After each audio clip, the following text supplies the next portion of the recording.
Hello and welcome to Talks. I'm Kimberley Dondo, and in today's episode we are joined by Jenny Davidson. And I'm Tom Browne, editor of London Marketing. You almost forgot your name. I did, my name and my title, everything. It's been a long morning. Yeah. No, it's fine. But we're here and we are joined by Jenny. And so Jenny, you have had a very interesting career, 3 decades within financial services. So can you give us a bit of background into your journey and where you are now? Oh yeah, so currently I run the Scottish Widows platform. Prior to that, I was at Quilter, where I ran the platform and also into the investment proposition as well, and into the advice side, and also looked after strategy as well. So prior to that, worked a number of years, quite a long career actually, with Standard Life and various permutations of that role, through from marketing into the platform, and then as it moved into Aberdeen with its various different naming changes as well, and in different roles, also looking after global technology, and also sort of spanning that follow the sun model. So also had people in Australia looking at digital solutions for retirement, right through into the US as well. So it was quite a varied time at Standard Life and spanned, as I said, multiple years. And then prior to that, I had roles at Barclays when we sold the bank from Standard Life into Barclays, and then prior to that it was banking with Royal Bank of Scotland. So lots of different roles, all in financial services. Yeah. I really have a passion for this industry, so most people who know me understand that I'm really doing the right thing by the customer. I always think about my mum and my granny. Is it the right thing? Can they understand it? And if they can, then we're doing a good thing. Yeah. So, I mean, over that 30 years... thank you for keep reminding everybody. No, I think that's impressive. It's impressive, yeah, absolutely. We have to emphasise that. So you've seen sort of over that time, presumably, platforms evolve from these kind of relative straightforward product wrappers into sort of technology businesses that are at the centre of advice firms. What has sort of changed most fundamentally, I suppose, in what advisors expect from a platform? And what do, I suppose, providers still misunderstand about how advice businesses actually operate, I suppose? Okay. Let's unpack that then. So I think what's really interesting, so I've been here in the platform industry since at the beginning of it, when it sort of came into the UK. I think at the beginning, most advisors saw the platform as a mechanism for access. So access to products or wrappers and access to funds, essentially, and then somewhere to just hold their client assets. There's been a complete, through the technology, a complete transformation in terms of that view. It's very much integral to their advice business. It's core to their infrastructure. That creates the reliability, the predictability in terms of how they generate an outcome for a client. It's also about compliance, and it's also about how do they scale their business to grow. So really, how does it drive the strategy that they're trying to underpin for the firm? So it's hugely important, and you've seen that complete change, and in line with actually the growing number of assets that are now on platforms and being run successfully. I think alongside that, advisor businesses have also changed over that time. They're far more. You've got professionalism. RDR came in 2012, a long time ago now, but the market has changed fundamentally. You've got large, very large, successful advice businesses, and then you've got medium-sized, again successful. So everybody's playing a part in a very much a segmented marketplace around advice, and for me, it's very exciting. And the market is in growth. And customer needs are becoming more and more complex, particularly around retirement and intergenerational. Yeah. So the role of advice and the role of an advice firm and the role of platforms in terms of that enablement has never been greater. I do wonder if you had a magic wand and you could fix one stubborn, archaic tech headache, what would that be? And why do you think that is still something that is consistently happening? Everybody talks about transfers. So, one of the things that we've really focused on in Scottish Widows, and other platforms are doing the same, and we've obviously got the transfer charter as well, is around how do we try and take as much friction out of that process and make it easier for people to move assets on and off platforms.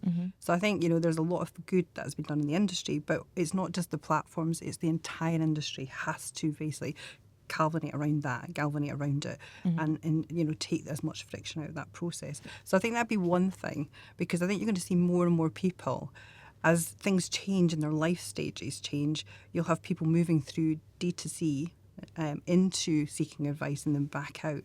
And so how do you effectively manage those assets successfully? Yeah. And transfers are going to be pivotal to all of that in the market. And in terms of your role at Scottish Widows, which you sort of joined with a remit to sort of expand its intermediary wealth capacities while keeping sort of like client outcomes kind of like central. Where does Scottish Widows have the greatest opportunity to grow in the intermediary market, do you think? Yeah, well, I'm really excited. Obviously, I saw the opportunity and that kind of ambition.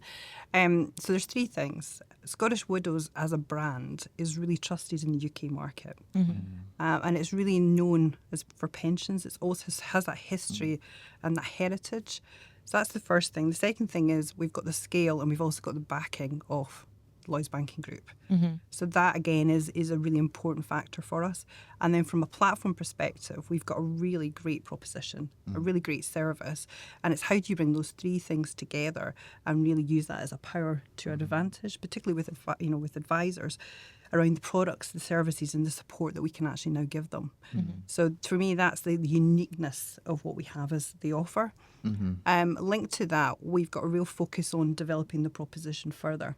So we've already launched into the market the Proof Fund. That was a first on a third-party platform. You're going to see more innovation from us. We are looking really at where the client needs are evolving, the complexity, thinking about intergenerational wealth, and really thinking through the advisor and working on the feedback around that development programme. So there's quite a lot of excitement about what's to come from us. Yeah, I mean, what I suppose from the advisor point of view, I mean, it'd be interesting to know what sort of practical differences they will see. And also, you've mentioned a couple of times like clients' needs are more complex these days. Do you want to just unpack that a little bit? So I think what advisors will see is we've got a real focus on, we own our front end, our UI and UX. There's a real focus on reducing friction. So what we're trying to do is really try and understand where there's duplication, where there's friction in a process, and can we improve that journey effectively. So you're going to see improvements in terms of that. We're also looking at different types of solutions that we can bring to market for advisors. That could be new funds being added to the platform, but equally it could be looking at different parameters within the platform around process or design, and also around how we make things easier to work with us. So examples of that could be, for example, we're looking at how advice businesses currently are thinking about re-segmenting their client base. The products and services they may be using might be different per client segment, and how can we as a platform help facilitate that and actually scale that for their business. So I think you're going to see a lot from us. You definitely are going to see a lot from us. And it's really attuned to where a lot of the advice businesses are moving to. So we're doing a lot of work with our partners, and we do really see advice firms as partners of ours. We don't really see it as a transaction of a platform. We want their business to be successful. So for us, it's about really understanding their strategy, what they're trying to do with their clients, the types of clients they're working with. And when we talk about complexity, we've got a lot of changes happening. We've got new rules around IHT that come in from the 6th of April. And obviously that has a focus on, potential changes that change has a potential impact on IHT from, inheritance tax. And what we're really seeing is the kind of thinking through of how retirement tax and estate planning is now going to work. That connectivity around financial planning and how the platform then helps them to actually develop that plan and then execute against it for their clients' benefit. So we're very much focused on doing that. And you talked about, Scottish Widows being such a household name with such serious heritage. So advisors are obviously aware of it. But how do you overcome the challenge of maybe some advisors thinking that you're stuck in tradition and can't move as swiftly and flexibly as some pure play tech platforms? Oh, that's a good question, isn't it? I think for us is it's the brand. Scottish Widows is the brand, and that's trusted by customers. So, but we've also got the financial strength, and we've also got the funding and the backing from Lloyds Banking Group, which means we are going to continually develop, and we've got the financial strength behind us. I think that's really important. we're going to be here for the long term. Yeah. We are quite agile. We have our front end technology. So from a customer journey design, it's iterative. We're constantly evolving that based on the feedback. In terms of the actual developments, PruFund's a great example of that. We are the first platform outside, from a third party perspective, to actually have that on platform. That is a huge innovation in this industry. That opens up so much more, and the potential of where that can go is so much greater than just that development. So I think that gives everybody an indication about the journey we're on. And obviously we can utilise the resources from the bank as well. We're looking at in artificial intelligence. So there's things happening, integration, how do we work in a broader ecosystem? So there's a lot happening, and we're pretty excited about, the journey we can now take the platform on. Yeah.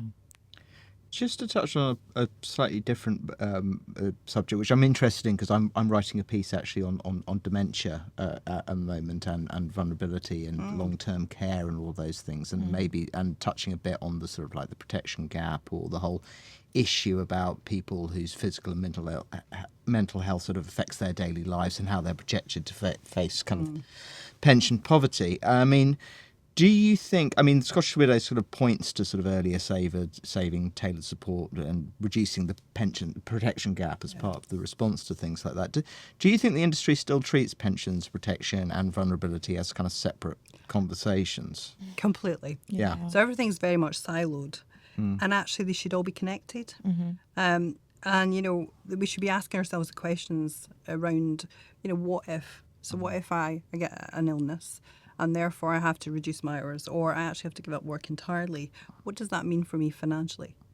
And also, you might not have the retirement lifestyle that you expected as well. It's all connected around the protection and the vulnerability question.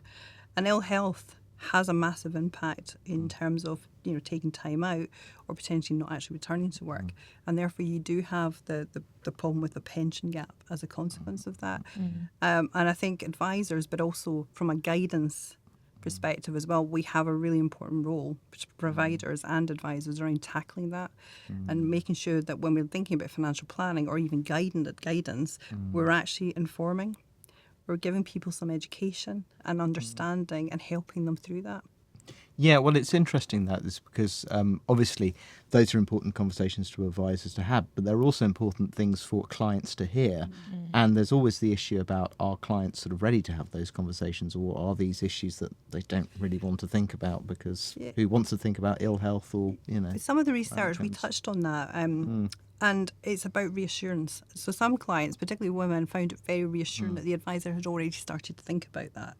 And it sort of links on to obviously women in terms of pension gap as well, because, even for myself personally, I've spoken about this before, but as a consequence of decisions I've made in the past, I had my daughter, took some time out, went part-time.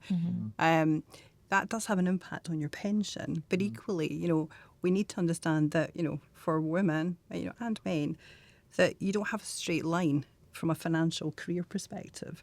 So there may be points in your life where you do need to take time out, there's ill health, but equally it could be, you're looking after a loved one, or it could be the fact that there's something else that's happened, a bereavement. So there's all these dips in and out of your life moments, and it does have an impact on your pension provision, because your contributions will be impacted. But it also affects your investment habits. It then leads on to a confidence issue, which people talk about quite a lot in the research around the confidence to have a conversation. And equally, it has an impact from that financial, longevity, that kind of consideration of your finances longer term. So I think there's so much more as an industry we can do collectively to actually address this, not just around certain areas. To your point, if it's all siloed, there's an issue. If we collectively think about it, it's actually the moments that matter in someone's life. We need to think about that holistically. And are there practical steps that advisors can take when they are talking to their clients to kind of stress test plans in terms of early retirement or forced early retirement or illness, or like taking a career pause? Like, is there anything advisors can do when they are talking to their clients? I think it's to have that conversation. I know a lot of advisors do that, but it's to really understand and understand the dynamics with their client around, are they the sort of the main earner in that household? What would happen? What's their, from a retirement expectancy? What was the income they think they will need in retirement? Really understanding about, I was talking to someone and, they were really rich in respect to their pension. Yeah. But actually, when you looked at it, they had debt, had care home fees. So actually, the thought of them retiring, they just couldn't, financially support that, but given everything else. However, on paper, they looked like they should be able to. But when you actually, understood everything else that was going around them, from a commitment perspective, then absolutely it wasn't. They couldn't do that. It wasn't the right time. And I think that's the role of advisors, is to really understand that. But also, I think people need more awareness. Education. I always say that, some guidance, making people understand the questions that should be asked, and really consider that. So back to your point about protection, all of that needs to be thought about. Yeah. Well, it's interesting, actually, our new Prime Minister, for now. Who's coming, sorry, I don't mean to be cynical, but, he's obviously, one of the first things he's pointed to was the issue of social care and his father has dementia, obviously, and it's interesting that he's pushed this on the agenda, even though it's a really, really, really difficult issue. I wonder if that will open up a few more conversations about this is something, that needs to be thought about a bit more in the future, because, it's unsustainable what we have. Absolutely. Yeah, And everybody is living longer. Yes. Yeah. And we need to have that conversation and also understand what people's wishes are. And then think about, as people are accumulating wealth, intergenerational, we've got the big wealth transfer. So we need to have those conversations earlier, so nothing is a surprise.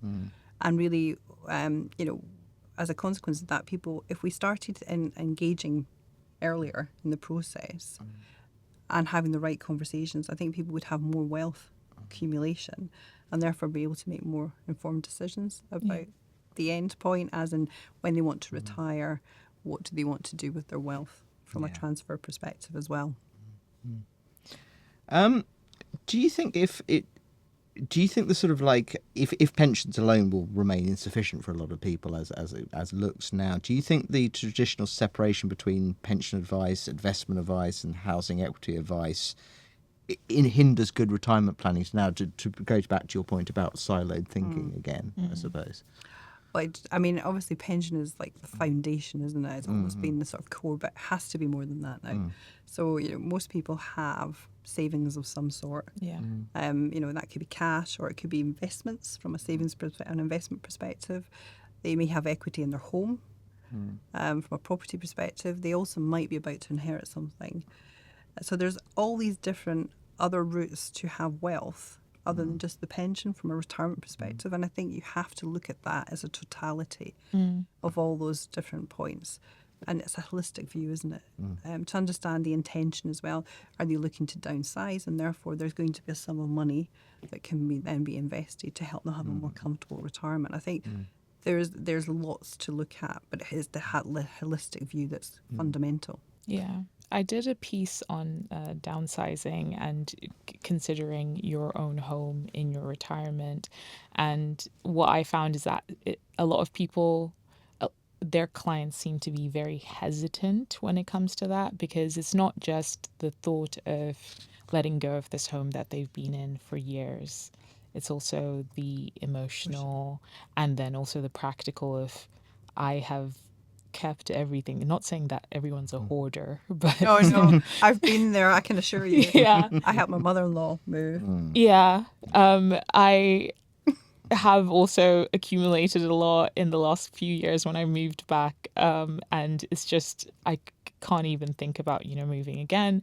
But I do wonder why there is that hesitation with some advisors when it comes to including housing equity in retirement conversations early on.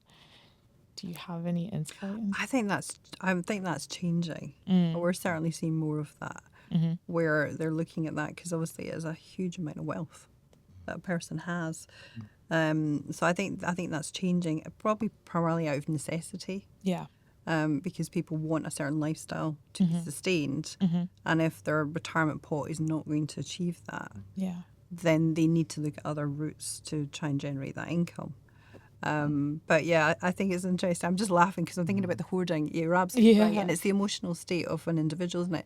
But I think that's part of the conversation, isn't it? To really be honest about looking at the income profile that the customer expects Yeah. versus the reality of what they can potentially get from the pot as well. That's true. Because I think a lot of people tend to leave it until it gets to that kind of last stage moment of them either having to go into a care home, so then their family will come in and then have to do all that work. Whereas if they did it when they were more able-bodied, I think it would be better and it would save everyone. Also, having to do it at an emotionally intense time, Yeah, isn't yeah. it? Which increases the sort of stress on everyone, I Yeah, suppose. yeah. Yeah. But there's so many services that I see that are coming up where people are being assisted in those transitions, and it is quite useful and interesting to see, I think. Yeah, but to your point entirely, you need to do it. Certainly, you need to do it when the person is not in an emotional state, and there's no requirement to do it. It's their decision at that point. It's an intention. Yeah. I do think that's really important. And obviously, I have to mention technology and AI because it's compulsory in all of these discussions. Yeah. Scottish Widows have said that sort of technology can reduce costs and allow customers to sort of move between different levels of support as their sort of needs change. So, where are the sort of like technological possibilities or wins? And I suppose, where does AI? Because we all have to talk about AI. Where does that conversation evolve in the future, as far as you're concerned? I think what's really exciting is guidance and targeted support. Right. So for me, even from a personal perspective, the earlier we can engage and allow people to have knowledge and then start thinking about the types of questions, it's really fundamental. I think, the average financial literacy in the UK is in the age 9. Yeah. We need to do something collectively as an entire UK population to really bring the financial literacy upwards.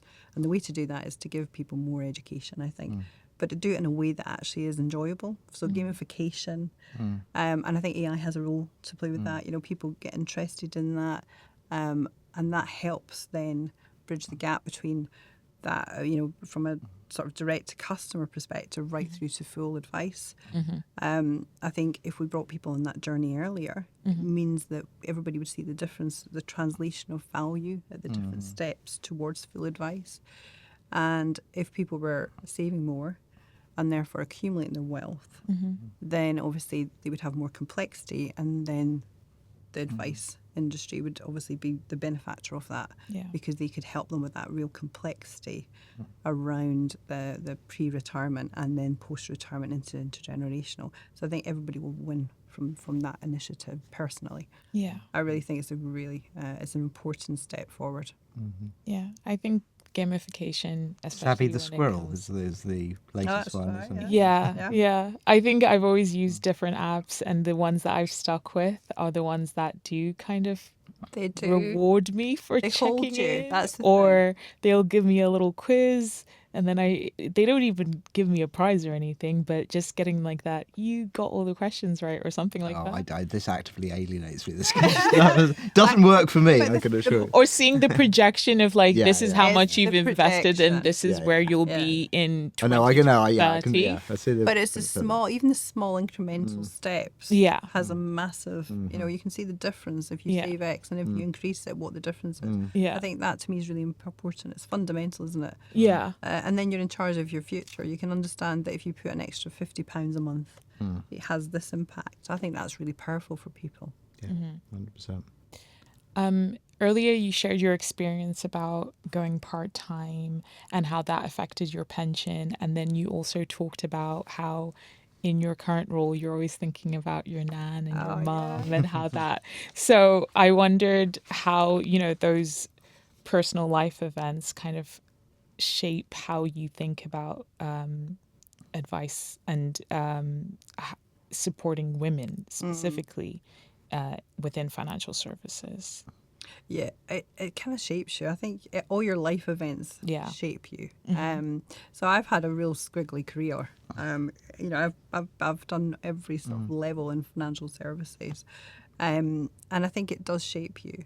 But equally, what that fundamentally makes you is really alive to those life moments that someone has, and how you can then support them, whether it's a colleague in work or someone outside. But equally, it's about how you actually present your information from a piece of collateral, how that's going to be received from an advisor or a customer, from an end client perspective, but also the way through to you how you actually design the products and the services. And I mean, the rule is, will my mum understand this? Yeah. And I've used that from going real way back, well before RDR, and that has really been a good test for me. And I think sometimes what we forget is that part in proposition design. Sometimes we forget that in the fact there is an end customer. And if we always remember that, I think that's fundamental. That's always been the thing that I've always remembered. So for me, it's about the role of the advice is so paramount in terms of the value creation for that client, the relationship they have with that client. It's quite magical. I've been with advisors with their client, and it's quite incredible the difference in the conversations they have, and actually the financial outcomes they can create for that client as a consequence of the guidance they've given them. Yeah. And it extends beyond financial. A lot of it's about life goal or life setting, and checking in with them. And to me, it's really important. As an industry, we need to understand that relationship, and also the client aspects of it as well. Yeah. And I suppose also, I mean, you mentioned the great wealth transfer and, the intergenerational planning and things like that. Also, the conversations between sort of like both partners in any sort of like client relationship. Why do you think so many firms still failing to build direct relationships with both partners before wealth transfers? Is it just carelessness? Oh, it's an interesting one, isn't it? Because we see the statistics that when there's a death of primarily the husband, the widow does not have a relationship, and therefore, the relationship with the advice firm, and therefore the assets is lost. Yeah. For me, it's about having that conversation with both, making sure they feel both equally engaged. And I think it goes back to confidence levels. I think there is that, if they're not, the primarily females, and the research does show that they're less confident and less financially aware, so therefore their engagement levels are less. But I think it's prompting, and even having a conversation with them directly to make sure there is a level of understanding. And I was speaking to an advice firm recently, and they were talking about what they do is they bring the wife into the conversation. If she is deciding to go part-time, the husband then can make contributions from an ISA perspective. So there is a financial consideration in terms of the partner as well in those discussions, and that's how they're bringing the conversation in and making them more engaged, because obviously there's a contribution into an ISA, etc. So I think there is more being done. I think there's a recognition that more women are actually going to be the wealth owners of tomorrow. And they're not just going to inherit the wealth, but they're also going to be in charge of lots of family assets. And therefore you need to be able to engage with them and potentially use different techniques and empathy, and really understand those aspects, and bringing in more women into financial advice is one way as well. So I think we are seeing that shift. Is there something that platforms can do to incorporate this, where they can, not just maybe with the wives, but also with the whole family? Because it might not just be the wives. They also have to think about, any children that might be involved as well, that might need to get involved in these conversations early on. You're absolutely right. So, I mean, part of our Scottish Widows platform is we have, a junior suite of products as well. So you don't just have to think about parents or the grandparents. You can effectively think about the family. And linked to that, we have family linking. So you can effectively look at the accumulation and then have a benefit from a pricing perspective as well. I think there'll be more that'll be done in that space, because it's a huge area of interest around intergenerational estate planning. So I think you'll see some innovation in terms of that as an industry. But it's certainly one that I think advisors are very much alive to. Yeah. And it's definitely a shift I've sort of noticed in the conversations. Like if you talk about sort of like behaviorism, empathy, communication, techniques, how to get on the level with different types of guards, how to be aware of vulnerabilities. The older generation of advisors are a bit kind of, oh, what's all this? What's all this nonsense? but certainly younger advisors, at least from what I can see, are much more interested in those conversations. Completely, and I actually think consumer duty has helped because we've had to think about vulnerability and really think about customer outcomes and think about segments of customers and target market. So I think there's been more of a kind of a formalisation of that, and that's just the start of the journey. There is more to be done in that, but I think it's an interesting time. You're absolutely right. We've seen a change. And I think we're probably going to wrap up now, but I don't know if there's anything that you're very excited about moving forward into the future, Jenny, that you want to share with us before we wrap up. Well, I think the only thing to share really is I am really excited about where Scottish Widows platform is going, the trajectory we're on. I think, as I said, we've got a really great brand, but we've also got the backing of Lloyds Banking Group. So next year, 2027, is going to be an exciting year for us. We've got a lot going on, and we've got quite a series of activities. So, yeah, it's all to play for. Okay. Nice. We'll keep an eye out. Yeah, please do. Well, thank you so much for joining us today. Thank you. No, I really appreciate it. Nice to